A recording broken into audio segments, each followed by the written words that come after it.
Hello,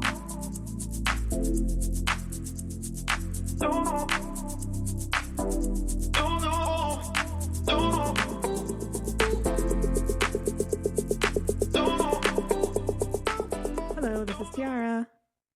Hello, this is Allie. And this is the Goddess Vibration. Well, welcome back to another episode, you guys. We are excited. Well, we're excited about most of our episodes, but we're super excited when we have a guest on our episode recordings. And you guys are so lucky because we have another guest today. And she is going to be talking about something that we really haven't touched upon. I mean, we've had this podcast for almost a year and a half, and we have never touched upon this topic. And I think you guys are going to really be in for a treat with this one because she's an expert in this arena and she's doing some very interesting things. Her name is Elies Hadi, and she is a light worker and has actually been guiding light leaders, healers, and starseeds in their awakening journey since 2016. And her whole focus is on helping people to remember their calling, but also helping people to activate their gifts and fulfill their highest vision. So, thank you, Elise, for joining us today. Thank you for having me, Tiara and Ali. Such a joy to be here and sharing something that's so close to my heart. Yes, and that something is light language, which, me and Ali, we've kind of heard about light language, but we haven't really like dove into the topic, not on this podcast, but I know for me personally, I haven't really done a lot of research behind light language. So, we're really, really excited to pick your brain, Elise, because this seems to be your arena. Mm-hmm. I was actually doing some research on light language, and I didn't realize that light language is something that a lot of people can learn. I don't know how easy or hard it is to learn, but I was reading that it is learnable. So I was Oh. wondering, Elise, if you could enlighten us with learning and how you got into this and what the process is all about. That's a really important point that you made there because I always share this with my students that you are not here to learn light language. You are here to remember the light language that is already within you. It is more of a soul remembrance process. And to some degree, yes, you can learn light language in the sense that there are processes that can, like help you to activate them, to help you go through the awakening journey, so to speak. However, it's not something you need to learn outside of you, then it is something that is inside of you. And how I got into this is really interesting. So back in 2016, I actually went to a writing workshop, and then I was like the only one, which was weird, but not so weird now that I think about it. So I was the only one in the writing workshop. So it turned out to be like this one on one session with my spiritual mentor. And halfway through the writing, she was like, "Oh, I think your light language is coming out." Well, she called it sacred language, but she said something along that line. And I was like, "Nope, I don't think so." Because at the time, I just came out of corporate. And although I knew about light language because I have heard people talk about it, but I actually haven't been onto any session myself. So for her to tell me that, it was like, nope, not happening. And then I heard a voice inside of me that says, trust and surrender. And pretty reluctantly, I told her, okay, if it is coming out, then we will see what comes out. And so she went through this activation process where she really helped me to activate it. And I think within maybe less than 10 minutes, I started speaking. It was crazy in the sense that I didn't expect that could happen so easily, I guess you could say. Now, having said that, I've been on the journey for a long time. So it's not like I was new to the energy work at the time. So I think that kind of make it easier in a way. But I don't really want to, like label easy or difficult because everyone is in their own pace, is in their own journey. So yeah, it's definitely learnable, and that is how I kind of activated mine. And so ever since that first activation, I started speaking, and then I started to practice it, and then share it more and more with the world, and then eventually, leading it up to the moment now where I'm actually going on podcast to share about it, and also helping my students to activate their light language. That is such a beautiful and fascinating concept and story. I didn't realize that. I mean, it makes sense. Now that I've listened to the process of it, it makes sense that it is inside of all of us. But how do we access that or tap into that? It sounds like because you're already familiar with energy work that it came more natural to you. So how would it be for someone who isn't or doesn't work with energy as much, like who isn't as familiar? As a start, I would say that what will really help is to clear your energy channel.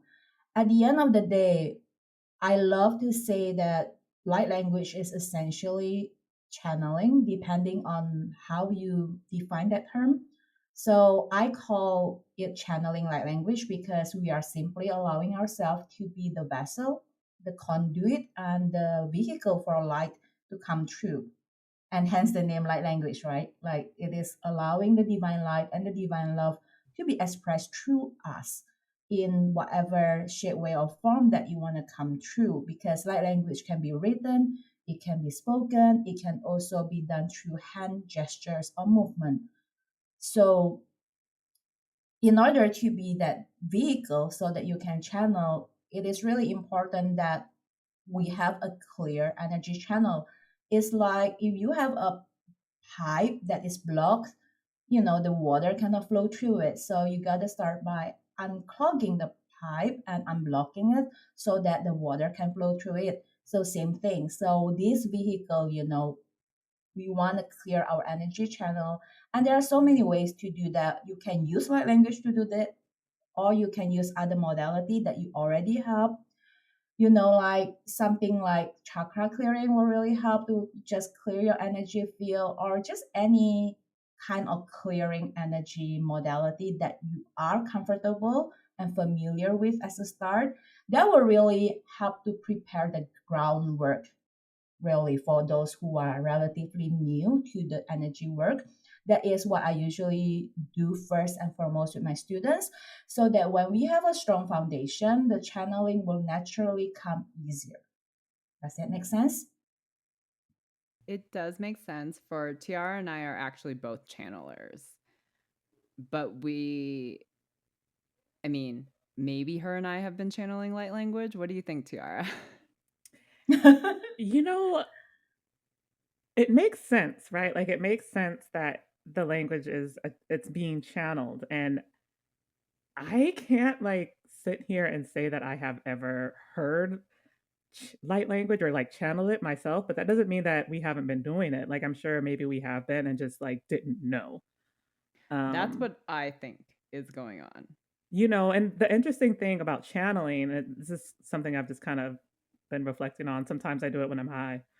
Um, like essentially what's going on is you're taking a vibration and you're turning it into something you can understand. And so it wouldn't surprise me if at some point, me and Ali have hosted like joint channeling sessions. If at some point that's probably what we were doing, we were probably channeling light language and just didn't realize that's what it was, or just like, maybe didn't quite know how to express it. I did see something really, really interesting on social media around language and vibration, which basically just stated that, light language is probably the language that has the highest frequency, like that we know of, versus apparently the English language, which has the lowest frequency. And Yeah, I I sent thought you that that was, TikTok. did you send me that? Okay, yeah. I I just did. thought that was so fascinating because, we don't think about how everything is frequency and vibration, and even language, written, spoken, thought. is the same thing. And so I just thought that was so fascinating. Wow, that's really interesting that you mentioned that TikTok that I didn't expect English to be the lowest. I mean, that's like the number one language everyone uses, right? So yeah, Right. just I to, mean, yeah.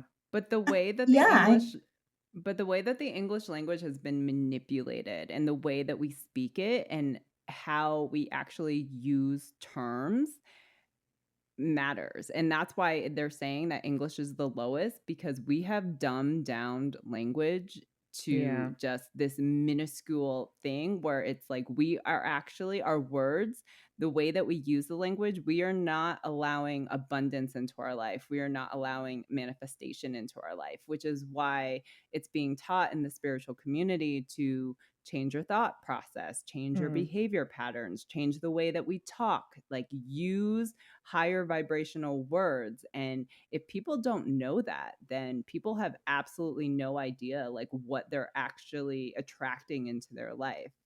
And that's why like looking into these languages is just so fascinating, It is. and how we use these languages. that makes so much sense, Ali and Tiara, especially because it reminded me of the concept of paradox, right? Or contrast, because in light language, Yeah. so let's say, in English, we have what we call fear versus love, right? So there are certain words that, Exactly. as you were sharing, that were kind of lowering our frequency. While when we are channeling light language, we are channeling the purest, most organic form of energy. So we are not channeling fear. It's like it doesn't even exist in the vocabulary. That kind of, I guess, makes sense to whatever you are saying. And yeah, I wouldn't be surprised if you guys have been channeling light language without knowing, because it's just a term or a label we put, right? So you might be doing it without knowing what the name is, but it actually is, because I actually have a student of mine that told me that she has been doing hand light language with her hand movement her whole life without knowing it, until someone was like, "Oh my God, you are doing light language." And she's like, "What is it?" So, yeah, it's totally possible, especially if you are already a channeler and you are channeling light, because light language essentially is just like that purest energy before we translate it into physical words, which is why it's Right. so powerful, because it bypasses the mind, as opposed to if we use this language like English, then the mind comes in, it tries to make a logic out of it and analyzes it, and so on and so forth. And not to mention the connotation that we already have with certain words that already put a lot of meaning to it, that can be empowering or disempowering, which again doesn't exist in light language in the purest form. So it's an amazing point you guys brought up, and I really love that you bring it up this way.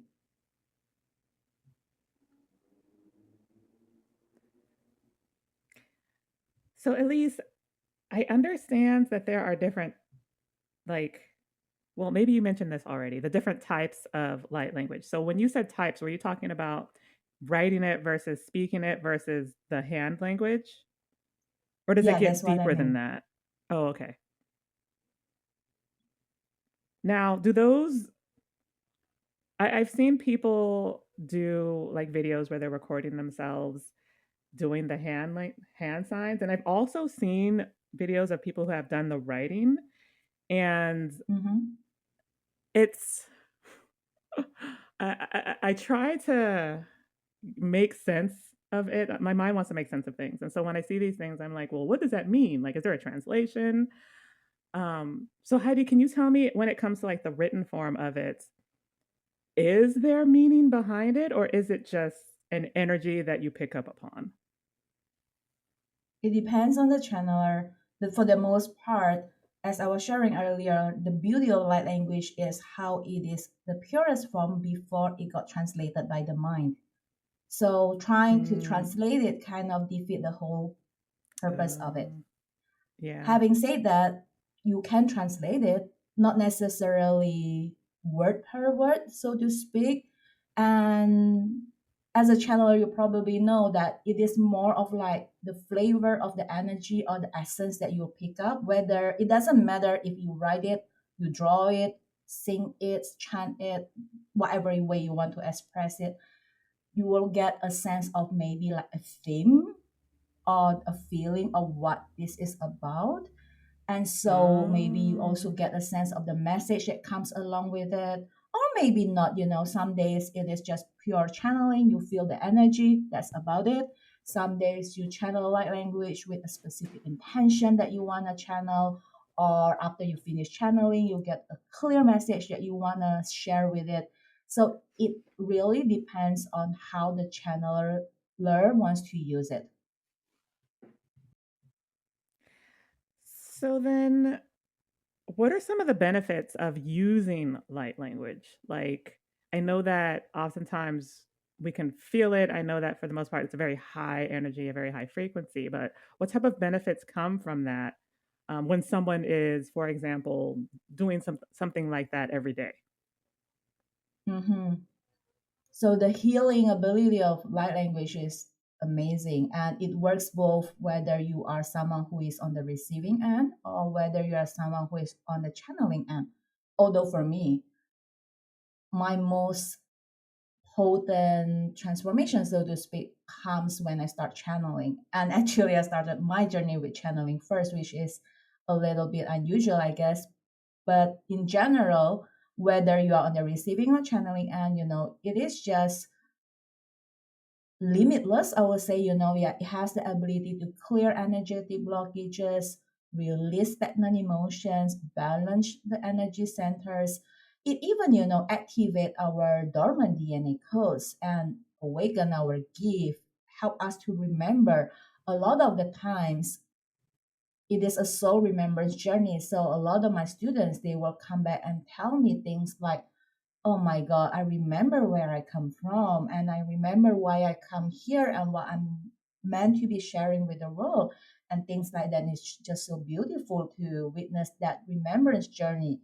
And it really can be anything that you can think of in the spiritual world. It is there because it is just working with vibration at the end. I love how you actually brought that up because I wanted to ask you about that. When it comes to DNA activation, is that a crucial piece to someone's spiritual awakening and their spiritual gifts?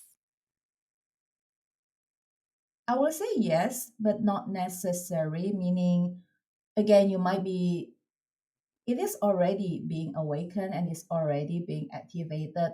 It's more like being conscious of it. So it's not like Ah. if you do not do a DNA activation, oh my God, then like you're on the wrong path and you're not gonna get any benefit. It's not so much about that. Then the DNA codes are already being awakened as the earth is awakening. However, it's more of just kind of being more conscious about the awareness of it. And when you are more aware, then you can put it into more realistic practice in the physical world, because at the end of the day we are in a human body and we want to know what this can be done in the human life. And the reason why then is important is more of like knowing that if you activate your DNA code and then you remember your gift or whatever else you are awakened to, then how can you then consciously put it into practice in your human lifetime? So I hope that answers your question. It absolutely does. Have worked with people who come to me and always ask me about spiritual gifts because Tiara and I have said everyone has them. And so people will listen to our podcast and approach me and say, what spiritual gifts do I have? I didn't know, I never knew that I even had spiritual gifts. And so I feel like people, I think the awakening process is really important because that's really where it starts. And that's really when we can start remembering things. And then, like you said, there is also a very important aspect of being self aware. And I think the more that people become self aware, that's really when things really start to develop and the magic starts to happen. Mm-hmm. Totally. Now, Elise, did I hear you say earlier that your spiritual journey started with channeling? Specifically for light language, not my spiritual journey, so to speak. Like I Ah, didn't receive any light language transmission. I've never been to any light language stuff at all. And then I started channeling light oh, language. And my first oh, channeling experience is also with light language, which is bizarre, honestly. Like because I think I was um I was like just starting to meditate at the time. I wasn't into any other modality at all. So it was something that was out of the world for me at the time, at least. yeah. Oh, interesting. So I I'm know, I'm right? intrigued Yeah. by that because, mine started with my journey started with a sudden awakening. Um, Mm-hmm. and I sort of kind of gradually started to realize that I could channel beings and like hear them. And so I'm kind of Mm-hmm. curious, like when that started for you, was it just like you could hear the light language, or was it just a feeling? It was more like water flowing through, energy flowing through, like something was really, it's almost like something was stuck in my throat and that you wanted to come out. You know, like the feeling Oh, like you have something you want to say and you'll be holding on and then you just have to say it. If you don't say it, it's gonna kill you, that kind of feeling. It's something like that, except that yeah. when I speak it, what comes out is in English. Oh, So, interesting. yeah. I feel like that's really However, similar. Oh, mhm. I was just gonna say, I feel that's also really similar to Tiara and I. Like, I think we are channeling light language. I just think it comes out in English. Yeah, I'm wondering if that's what it is. If we just hear it and then it's just we our mind just translates it into a language right away. Is that possible, Elise? Light language is that one step before you translate it. So it Oh, might be possible that you receive. Okay, let me put it this way. So everyone is channeling to some degree, right? So it depends on how you want to express it. So yeah, you receive something from source and you decide to translate it into English, or you can express it in its pure form before it got translated. So light language is that in between state, if that makes sense, before it get translated. So if you are speaking English, then you are speaking English, if you know what I mean. However, it is a channel translated version of divine message, if that makes sense. But light language is not English, just to clarify that yeah, for those who are listening at least. I just want to add on to something as well that you mentioned earlier. yes. It's possible though that you might see it in your mind and then What? you draw it out or say it out. That is also possible. You know, that's really interesting that you say that because I see symbols and I have no idea what it Mm-hmm. means. And I like I have seen symbols in dreams. I see them in my meditations, not all the time, but sometimes. And I'm just like, I don't understand what's happening. So, do you believe that that's light language? Yeah, I mean, as long as it comes from light, then it is light language. The name is pretty literal in that sense. So yes, it can be light language. Actually, sacred geometry is part of light language. That is something what a lot of Yeah, people don't realize. So sacred geometry also doesn't only mean flower of life and Metatron cube and things like that. For those who are new to it, like a circle is a sacred geometry, as long as like a triangle is a sacred geometry.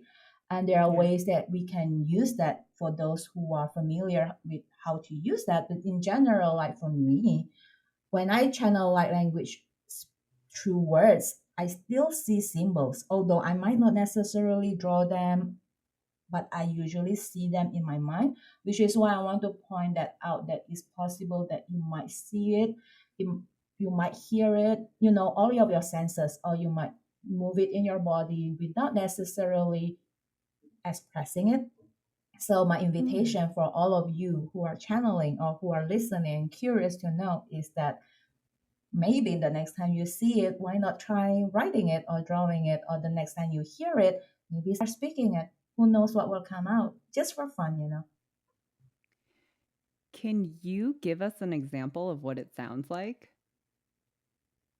Actually, I have prepared abundance activation light language, so I think it will be cool for those who are listening to get on that, because that is like a full on like 15 to 20 minutes track, and it will be a great way to really sit on it and listen to it, because I would rather that someone listen to it as though they are on a meditative state. That way they get a Yeah, full benefit of it, That rather makes than listening to it and then like, they're just gonna analyze it again. of course. Yeah. And for those of you who are listening, I'll make sure all the information is put in the show notes. Um, but at least I want to ask you because, I've seen a lot of people who claim to be channeling light language and they just kind of post it openly.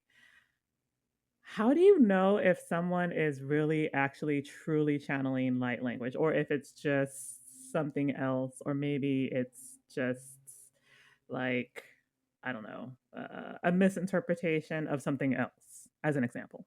Like, how do you know that this person's Hmm. authentically channeling? You will know it based on your intuition, because your intuition is your greatest teacher.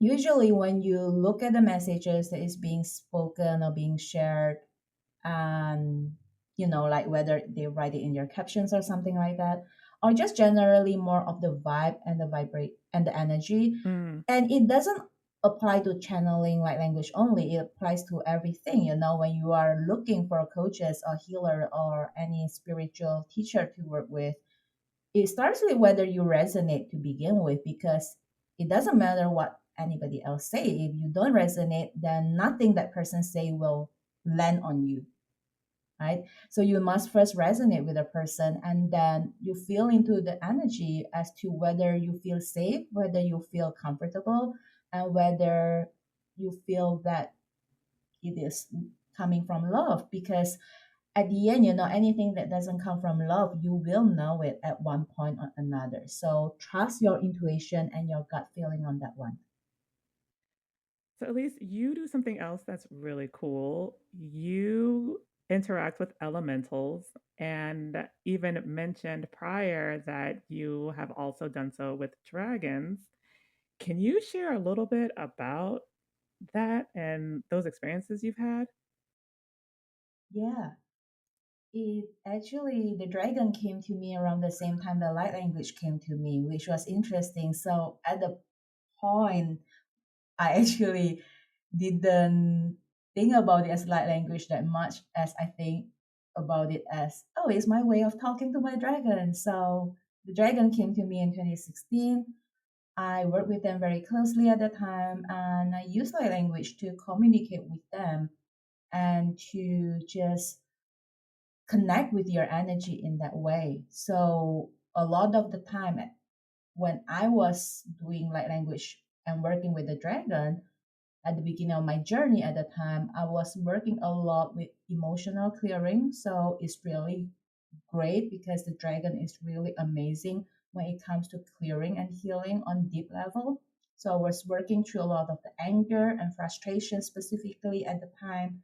And it was so powerful that if I was angry over something and then without bypassing it, like just acknowledging it and feeling it, and the moment I decide to release it, I'll just like channel light language for maybe less than 5 minutes, and then I will feel my entire energy shifted. So it was really, really efficient for me the way I see it, which is why I really love working with light language, because of how fast things get.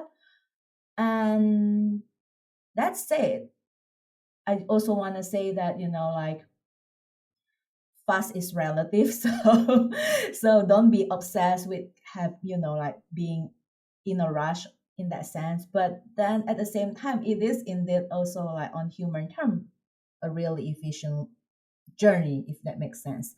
And yeah, so that's how I started working with the dragon and the light language kind of concurrently, which is an interesting pairing. So ever since I started channeling light language, I started to work with the dragon and the angels and the elementals, and then slowly more of the light being just come true over the years. So then I started working with the ascended masters as well as the star mothers, and literally just 2 nights ago, the yellow and black rose frequency came to me. And so right now I'm like luxuriating in that energy of the yellow rose frequency for now.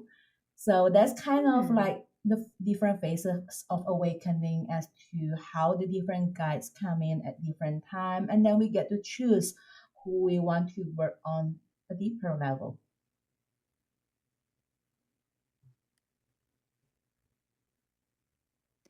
That's so fascinating that you say that we get to choose because I haven't exactly felt that way with my guides, if I'm being honest. Mm-hmm. Just, throw that out there. Well, you get to choose after you listen. Let me. Well said. Well said. No, because I know what you mean. That experience to most of us, like the dragon chose me, not so much that I chose them, but then uh, the dragon is always with me. But it doesn't mean that every single transmission has to be about the dragon, if that makes sense, because it depends on what the client need and what the occasion calls for whatever reason it is. At the end, we have our team, right? So at this point, I know that the dragon is in my team, so is the star mother and oh. so many other guys, and they are always there, and they are, or rather, they are always here, and they are always now, they are always present. It's more of which one we are going to put more focus on in terms of putting it into human words, if that makes sense. That So, makes sense. Sorry, Tiara, I didn't mean to cut you off. I just wanted to ask real quick about dragon guides. I have noticed that more and more people are discovering that they have dragon guides, and I feel like it's a newer concept. Like, I'm sure it's been around forever, but I feel like people are awakening to dragon guides. And I mean, people who are obsessed with dragons, I mean, it's just so fascinating, these mythical and powerful, mystical beings. And so, can you just enlighten us a little bit about really what they do for us? Because like I remember you saying like it helped you like get through like that anger part, and that's not the first I've heard that, where dragons really help like balance the anger and help you purge that anger, which I find so fascinating. that is. Yeah, it's just the energy of the dragon, at least dragon that I work with, because there are, I'm sure, like so many dragons, many types that everyone have access to and will experience dragon differently. Because at the end of the day, whether it is dragon, angels, ascended masters, whatever name we want to call it, it is just energy. And it is being translated to the degree that we resonate with. So sometimes to me, it is not so important as to know specifically what is what, than the feeling and the energy it brings. With that said, specifically with the dragon, from my personal experience, yeah, they work really well with energy of the clearing and the purging and the healing. And they are also a great protector. They are Yes. known to Mm. be here to protect the dimension, the realm, not dimension, like the realm and the earthly realm, especially. And they are also kind of more closely related to the earthly world. So it is that nice bridge between the spiritual and the material world, so to speak, and it's a very nice transition for people who are just starting on the journey. That's what I find. And also because the fact that dragon has been around, even though it might be like a myth in children's story, right? But the Right. fact that someone has heard about it before, it just kind of like release the resistance. It's kind of more like, oh, you mean they are real? But it's not a question about whether it is even there versus something else that somebody has never ever heard before, then it might sound more foreign and less familiar to them. And so there will be more resistance to working with those guys. Again, it's up to individual, but yeah, that will be what I would say about this topic, I guess. Well, thank you so much for sharing. That was very enlightening for me. I have always loved dragons, and I have I've just been completely fascinated by them. So when I started looking into dragon guides, because there's some information, not a lot, I love to keep digging, and so I wanted to pick your brain because I knew this was something that was very relevant in your life. Yeah. Thank you for asking that too. Is something that is it's actually interesting that you picked that up because I actually don't know where you picked that up. I didn't mention dragon adult anywhere. Oh, So it must be your interesting. guide telling you. Yeah, it as I say, I work with so many guides, so I'm not putting everything on social, right? So I Yeah. didn't like I don't have a specific page on dragon, if you know what I mean. So I actually don't know where Ali picked it up, but then if she pick it up, then I meant to share it. Yeah. It must have been intuitive. Mm-hmm. So, at least you also mentioned interacting with elementals. When I started my channeling, I went to a channeling course, and the Mm-hmm. instructors had indicated the different energies that you can communicate to and with. And one of those was the elementals. And I never fully grasped or understood what exactly that means. So I was wondering if you can clarify a little bit about what it means to interact and communicate with the elementals. There are a few ways people use the word elemental, so it depends on what you mean by elemental. Some people, when they say elemental, they literally mean the earth, air, fire, and water. And some people refer elemental as beings like fairies, and even some people call Yeah. dragons elemental because you can work with earth dragon, water dragon, fire dragon. So which elemental are you referring to, Tiara? Well, I don't know. I was just thinking of like the elementals tied to the specific elements. So, like air, water, fire, earth, like, Avatar. Like those kinds of Mm-hmm. elements is initially where my mind went. Okay. Yeah, I don't actually talk too much about it, although I do work with them.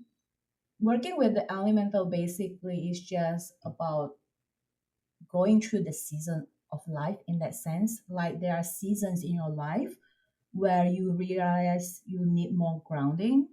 That's when you work with more of the earth element. And then understanding the element basically just understanding more of the properties and the natures, which again you might intuitively be doing without labeling it as earth, air, Yeah, water, yeah, you know.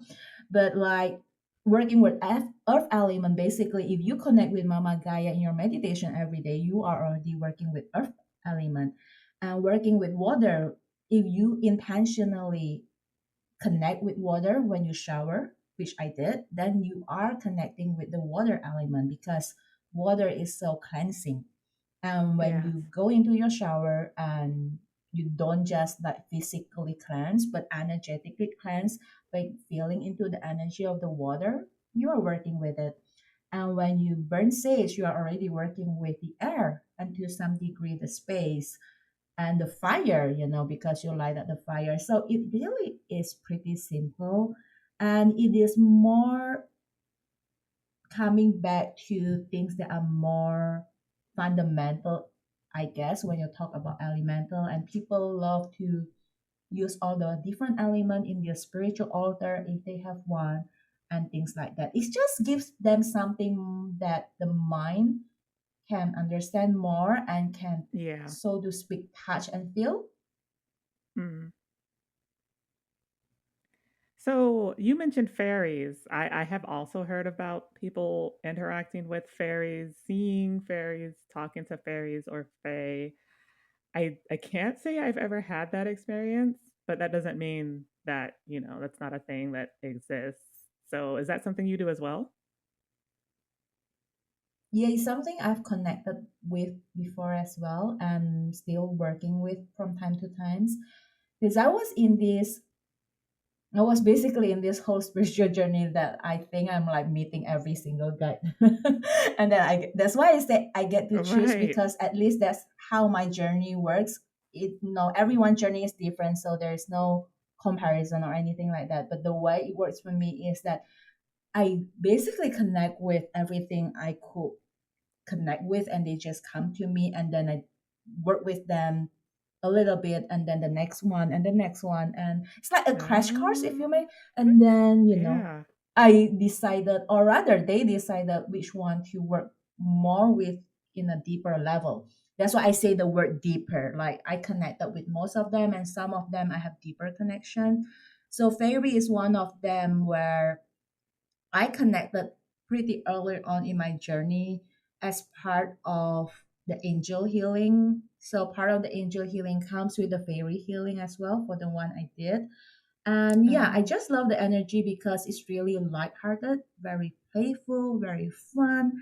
So when life gets a little bit like, too much on the table, too much things to be worrying about, and things like that, fairy is such an amazing energy to work with, to really bring that laughter and joy into our life. And I would say that they probably would be I don't want to say the word should, but like uh essential, probably to some degree, because laughter and fun and play is always essential, isn't it? it is.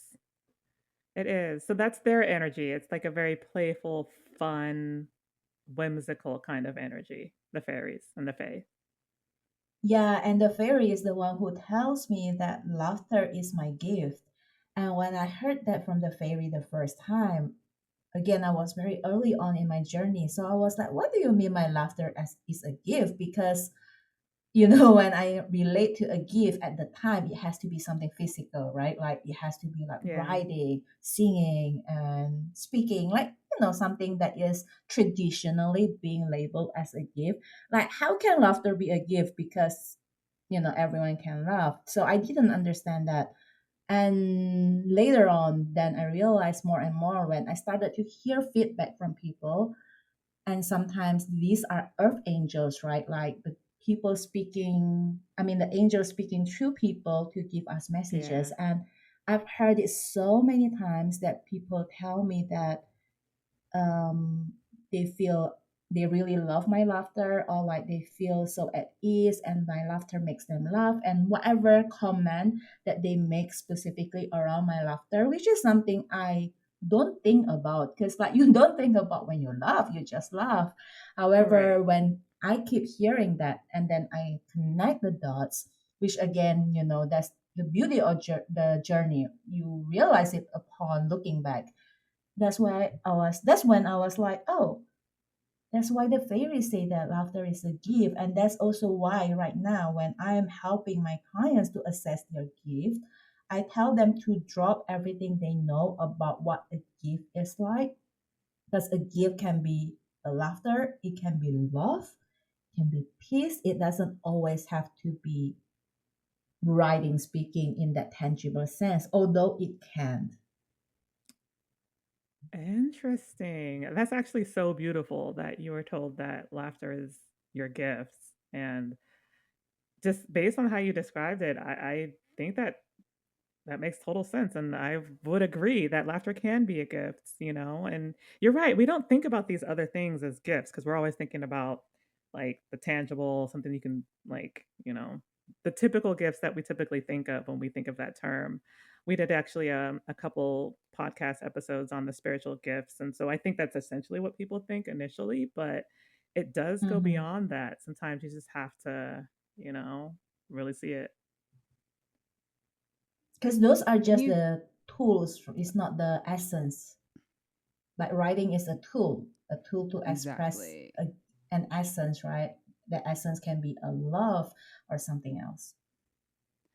And I love that you say that because I was just about to say that people just have this essence. Like someone can just walk into the room and light up the Mm, entire room. And people, and Mm. I do see that as a gift. It's so special that someone can hold that essence and light in them and just completely change the mood of a person or change the mood of a room. And, that's why we yeah. have the expression in today's world, like read the room, because there are just some people Right. that can just light it up. And then there's other people that are just like, yeah, well, maybe you shouldn't be saying what you're saying. Yeah, that's why it's called beingness, right? It's about like your beingness itself can heal people. Absolutely. So, at least for those who are listening and are maybe curious about learning how to activate their own light language, is do you provide a course or do you have like a program available that people can sign up for? Yes, I do have a on-demand light language activation course that they can look into. I basically share about how light language can be used as an energy portal, the different ways they can activate the different light language, which is the written, the speaking, as well as the hand light language. And it also comes with a portion as to how they can build their light language business going forward or add it into the existing practice. So it's really holistic in that sense. So they can check out the on demand course. And I also provide one on one mentoring for those who prefer to have a more personal guidance with regards to their journey. Oh. So is that for spiritual coaching or is that for learning light language or is that kind of a combination of both? The one on one will be focused on activating the light language, and the difference with the on demand course will be definitely in terms of the pacing and as to what the person needs. So maybe some people they just want to speak it, they don't care about the other two types of light language, and then that's Uh, what we can work on. And of course, it will naturally come with spiritual coaching because when we work one on one, then you will maybe, some people will discover they have blocks around channeling to begin with. oh So we yeah. can then work on clearing those blocks around channeling before we actually channel the light language. Or maybe some people they are good at channeling in general, but then they are just looking to activate their light language and just needs that little push, if you may, to kind of activate it. So it's more catered to like where you are in the journey versus to like an on-demand course. Okay. Thank you. That actually sounds really, really fascinating. Because this is the first I've ever heard of such a program where you can actually be taught the light language and learn taught how to activate it. And I think that's so cool that you offer that. So thank you for sharing that. I think our audience is going You're to be intrigued by welcome. it. Yeah, this also comes to me as in I didn't actually create the course in the sense that the course came to me because I actually channel light language once and then someone in the audience get activated by my channeling itself. So Wow. I thought that was pretty interesting. So from then on, I had a few more cases like that. And then I realized that maybe I'm really good at activating people. So Yes. that's how I'm like, okay, I should create a course on that. And that's kind of how the course came in. And it is interesting how, like everything is always shown to us, and then it's up to us to whether we want to respond and give birth to it. So yeah, it's pretty cool. Yes. Definitely. I was just thinking about your program, and how it just came to you. And I feel like in today's world, like our listeners, an idea and like it starts with an idea and then it just will manifest quickly if it's meant for you. And I just wanted to point out that process through Elise's story to our audience, how quickly an idea can turn into something and then how quickly it can also manifest. Because I feel like there's a lot of misconceptions and there's a lot of misleading information about how we attract and how things come to us, or how people look at things in a very black or white light of, well, it's either I succeed or I fail. And a lot of people don't really look in that gray area. And I think Elise she wasn't seeking this. It's just something that came to her and it manifested. And I just wanted to point out that process to our audience. What a beautiful insight, Ellie. And yeah, it's really important to pay attention to the synchronicity that comes up and the messages that Divine has. And yeah. And I often say, to me, success is love, and love is simple. So don't overcomplicate, That's don't so beautiful. overthink, just do it.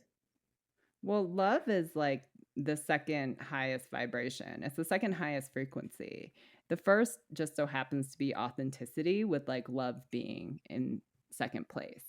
And so when we vibrate and we live in an authentic place, when we're also vibrating with love, it's like we are unstoppable. It's like we are master manifestors of our own universe. And that's why it's really important that we do pay attention to our thoughts and how we speak and what we embody, because that's what the universe responds to. And I love that you mentioned that, Ellie, because part of being authentic is to be loved, because we are made of love, made from love, and made for love, like, so we are a manifestation of divine love itself. And it's kind of like, if you are authentic, you are naturally incorporating love. And when you walk towards the direction of love, it will brings you to your authenticity. So it's beautiful that you put them together like that. Thank you. Well, thank you, Elies, so much for joining us on this episode today. This was such a fascinating discussion. And, having listened to you, I feel like I've learned so much. And you clarified a lot of the misunderstandings and misconceptions I had around light language. So it was so good hearing it from an expert because, again, I've seen so many things online and, it's always hard to get it's hard to get to the truth of some of those things. So, I'm really grateful for you taking the time out of your day to chat with us today. And I think that our audience is going to get a lot out of this episode.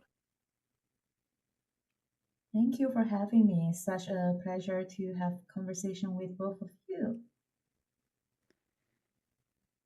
Thank you so much, Elise, for joining us. I have extracted a lot of information, and this is why we love to have guests, and we never know where the conversation is going to go. So thank you for being so open and free form, and we hope to see you again. Bye, see ya. So thank you, everyone, for tuning in, and we hope everyone has a great week, and we will catch you next time. All right. Thank you, everyone. Take care.